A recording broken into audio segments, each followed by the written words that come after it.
কালকের লাইভে আপনি বলছিলেন যে আপনি আপনার বাড়ির সামনের যে লিচু গাছ, এই লিচুর পাতা ছিঁড়েও যদি ধরেন কেউ না কেউ কিনে নেবেন, এটা কি আদৌ সম্ভব কিনা? সম্ভব, সম্ভব।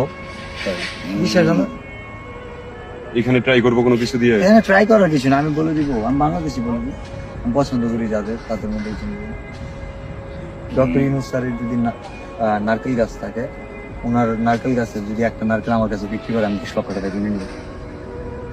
বিকজ আমি লাভ করি, বিকজ তার তার নারকেল গাছে ওই ডাবটার ভ্যালু আছে। বুঝতে পারছেন? আসলে কিনে নেবেন? আমি 10 লক্ষ টাকা কিনে নেবো 100%। আসলে টর্চ লাইট বেলাল ভাই, আপনি কিছু কিছু কথা কইতাছেন শুনতাছি, তো কথা না ভালোই নাকি, হাস্যকর। আপনার বাড়ির লেচু গাছের পাতা মানুষ কিনা নিব, আপনার ছাগলের বাচ্চা না হইলে তো লেচু গাছের পাতা কিনে নেওয়ার কথা না। ঠিক আছে, তারপরে রইল কথা ডক্টর ইউনূস স্যারের বাসার ডাব কিনবেন আপনি 10 লাখ টাকা। আপনি তো কিনবেনই, আপনার তো আর কষ্ট করে কামাই করতে হয় না। আপনার কি কষ্ট করে কামাই করতে হয়েছে?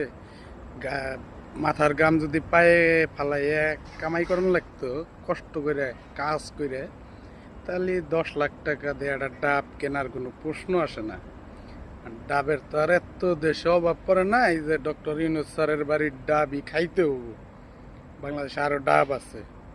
ঠিক আছে, পাগলামি বন্ধ করেন নিয়ে, এটা পাগলামি ছাড়া আর কিছু না। ঠিক আছে, নিজে তো পাগল হইছেন নি, নগে আরো কতটি ছাগল আছে, এর লিগে এত লাফাইতেছেন, লাফানো বন্ধ করেন।